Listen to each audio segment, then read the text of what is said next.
picture. Really the hottest nigga, you gon' respect this lava. I'm shooting it if I pull it, boy, make sure you want this drama. I bring it to you like it's Law and Order SVU. Turn you to a vegetable, now you look good inside a soup. Family come from Bishopville, but I grew up in that Bronx Zoo where they shoot you dead in the street and then dance all on top of you, and I do what I can. What up, y'all? It's Nobody, aka the Global Dark Skin Ambassador with another Rikers Island / prison story. Please make sure that you hit the notification bell and also subscribe. I've been checking my analytics, and a lot of you who watch my videos are not subscribed. Therefore, the algorithm is not giving my videos the proper due that it deserves. So go ahead and make sure you do that. But without further ado, let's get to the story, right? So, always pop that bottle off first. Always attack first. Always strike first, even if you're scared. Face your fears. Swing first. Pop that bottle first. Always aim to be first. Now, me growing up and me, you know, not being as experienced a fighter as some of the other guys growing up, I learned that you can still even the score, even the playing field, and win if you pop the bottle first. And this becomes even more true and real when you're in jail / in prison. You have to pop off first. You gotta swing first. You gotta attack first. If you got a hard enough trade and it seems like it's about to be static, take the trade, go upside somebody's head with it. Take a chair, go upside somebody's head with it. Sideline somebody, or face to face in the middle of an argument, punch them in their mouth. Attack first. Attack first. Especially if you feel like it's about to be a situation where you cannot live in said crib or dormitory or pod. Pop off the bottle first. Especially if your adversary is someone who has a big name. Now, there's ways to go about this because it's tricky. You know, you could mess around and embarrass like a real big gang leader, and then you might be a play for everywhere else that you go. So you gotta choose if you willing to get smoked, get humiliated, and then packed up, and then you have the same name, or your name loses even more credit when you go to the next place, and you deal with the same type of disrespect, right?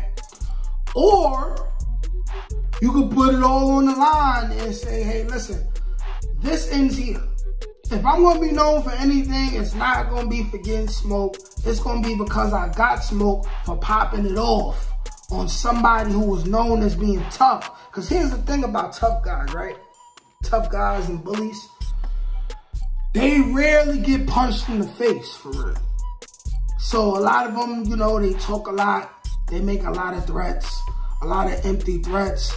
They're not used to getting punched in their face. Like they really not used to getting bopped in their shit, you feel me? So if you just go in their mouth while they talking and you mess around and knock a tooth out or something, or while they talking, you hit them with a hook and you knock them out, here's the thing, right? If this is somebody who's like one of the leaders / bosses of said crib, pod, house, you definitely getting jumped after that. You definitely getting jumped. You definitely getting smoked. But here's the thing about it.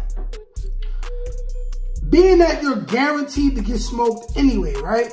Because if you talk yourself out of getting smoked and you cop some type of plea, now you known as the plea cop. You know what I'm saying? You fool now. You soft, nobody respects you. So understanding that you're gonna get smoked either way, it's up to you to decide which story do you want to be told along with the story that you got smoked. Do you want it to be story A, which is, say your name is Oscar. Yo, man, Oscar pulled up to the crib. He got into an argument with such and such, or such and such tried to extort him, take his commissary, and he let him take it. but he felt some type of way later, and they got into an argument, and such punched Oscar in the face, knocked him to the ground. Him and all the rest of the Bloods or Crips or GDs or Latin Kings, they jumped him, spanked him out the crib, and now he's in another crib going through the same thing. That's story A. Or do you rather have it be story B, which was, yo, man, Oscar got packed up, he got smoked out the crib, but he knocked out such and such. Like, out of nowhere, he pulled up to the day room, he swung, knocked such and such out, who you could insert name of anybody who already had a big name, who was trying to be a bully of Oscar in the first place.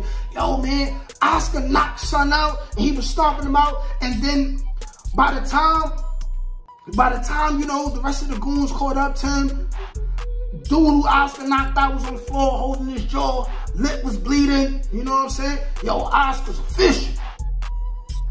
What story do you want to have? You know, I was the kind of guy who, if I had it my way and I saw it coming, I always chose to be story number 2, which was, if I did get jumped, chances are I popped the bottle. Because that was my thing. I already knew I wasn't a trained fighter. You know, I'm not a boxer. There's boxers in jail, but there's not many of them. The boxers, usually, most of the time, people don't want no static with them. But I knew that 9 times out of 10, the people who I'm going against, even if they could beat me, they not boxers. And you always even the playing field when you catch your opponent, by surprise. 40 Laws of Power, Art of War by Sun Tzu. You catch them by surprise and you catch them off guard. And you can do this. This is respectable to do if this ain't your friend. We talking about like an enemy. We talking about like a op. Like a op. This is an op. You catch them in their most vulnerable position and you pop that bottle. You know what I'm saying? You gotta pop that beast. You gotta pop that Mickey off. You know you're gonna get jumped anyway. You know what I'm saying? But it also comes with you knowing how to read the room. Like if you brand new to jail/prison, you might get smoked without knowing you was about to get smoked, and you gotta pay attention to the signs. You know what I'm saying? Like if you walk in a room and it was loud and then it get quieter, dudes is probably just talking about you and they about to be on your bumper sticker. It's really that simple. You know what I'm saying? If you have an argument with somebody and you come out into the day room or somewhere like that, and dudes that's connected to that guy and the guy who you had an issue with, they all got their sneakers on, I suggest you find a way back to your cell to put some sneakers on, because they about to blitz you. You about to get blitzed. You know what I'm saying? As a matter of fact, if you new to a crib, dorm, house, brother man, you need to have on your sneakers all the time. If you have a weapon, some kind of poking material, you should already have it on you. If you are especially a rival gang member and you're going to a house or dorm or pod of people who are potentially in an opposite rival gang than you, then you should always have your sneakers on. First of all, those people already know to pop it off as soon as they get in there, because they already know they can't live, but it's not a secret. But if you somebody who is neutral like me, and it could go either way any day at a time, you really got to read the room. You got to look at the people who's potentially going against you. You got to think, hey, is this person going to become a major problem to me within the next couple days?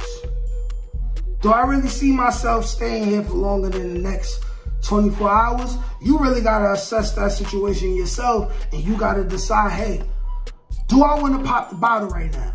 And the answer is, 9 times out of 10, you should always pop the bottle, but understand there's a risk that you might offend the wrong person, blah, blah, blah. But at the end of the day, if it comes to that, you're supposed to be able to defend yourself in whatever means that you need to use to defend yourself, period. Because you're in jail.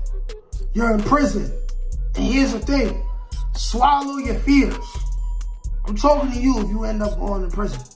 Or you know you got some time coming. Or you know you in the streets wilding and you watching these kind of videos for point of reference. The times where you're not going to have no fear at all is when you jump at somebody. Right?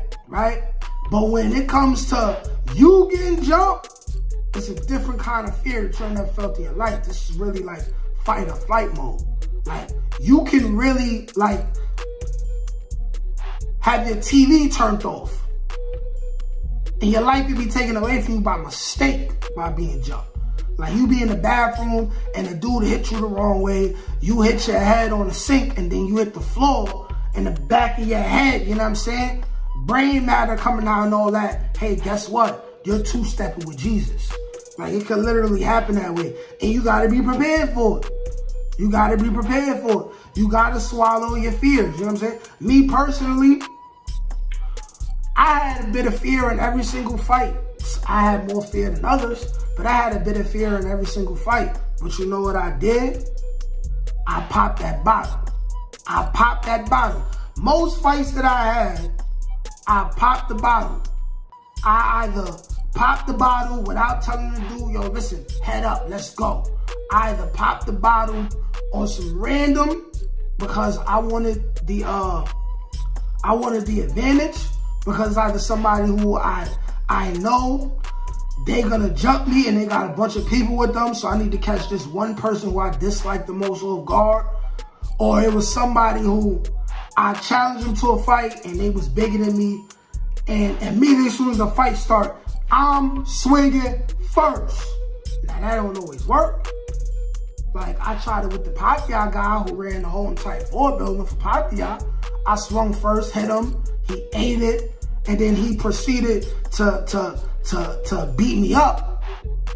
But my heart, I had to pop that bottle first. So if you find yourself in prison or jail and it's an issue, strike first, attack first, even if you're scared. It's okay to be scared. It means you're not stupid. But you still got to do what you got to do.